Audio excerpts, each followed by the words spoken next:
Voice change, বাচ্য পরিবর্তন। She will write a letter. সে একটি চিঠি লিখিবে। এই বাক্যে লিখিবে ক্রিয়াপদ, ইংরাজি রাইট, এটাই প্রিন্সিপাল ভার্ব। প্রিন্সিপাল ভার্ব রাইটের ফর্মগুলো দেখে নেই। রাইট বা রাইটস অর্থ লেখা, প্রেজেন্ট ফর্ম বা verb one. Wrote past form বা verb two. Written past participle বা ভার্ব থ্রি। এখন সাবজেক্ট এবং অবজেক্ট জানার জন্য ক্রিয়াপদকে প্রশ্ন করি। কে লিখিবে? সে বা সি সাবজেক্ট। কি লিখিবে? একটি চিঠি বা আ লেটার অবজেক্ট।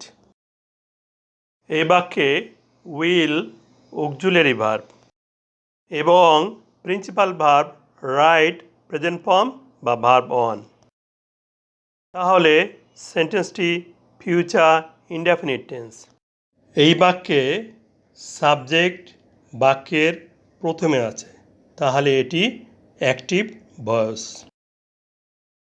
এখন অ্যাক্টিভ ভয়েসকে প্যাসিভ ভয়েস করব। প্যাসিভ ভয়েস করতে বাক্যের অবজেক্টকে প্যাসিভ ভয়েসে সাবজেক্ট করতে হবে।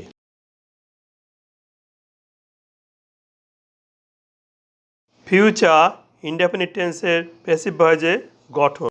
অক্সিলারি ভার্ব উইল বি বা শ্যাল বি প্লাস প্রিন্সিপাল ভার্বের পাস্ট পার্টিসিপল বা ভার্ব থ্রি। প্যাসিভ ভয়েসে সাবজেক্ট হচ্ছে a letter, third person singular number.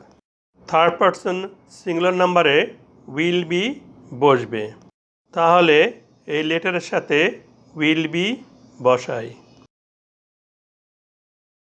তারপর প্রিন্সিপাল ভার্বের পাস্ট পার্টিসিপল বা ভার্ব থ্রি বসবে।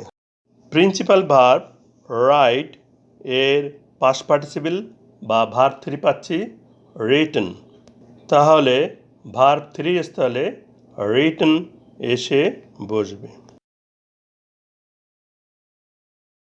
এরপর প্রেপোজিশন বাই ব্যক্তির ক্ষেত্রে বসবে। প্রেপোজিশনের পরে বাক্যের সাবজেক্ট শি এর অবজেক্টিভ কেসের প্রয়োজন হবে। শি এর অবজেক্টিভ কেস দেখে নিই। Nominative case she, objective case Ha.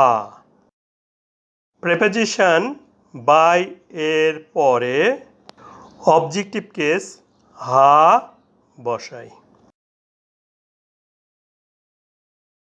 Active ভয়েসে বাক্যের শেষে ফুল স্টপ আছে, প্যাসিভ ভয়েসেও বাক্যের শেষে ফুল স্টপ থাকবে।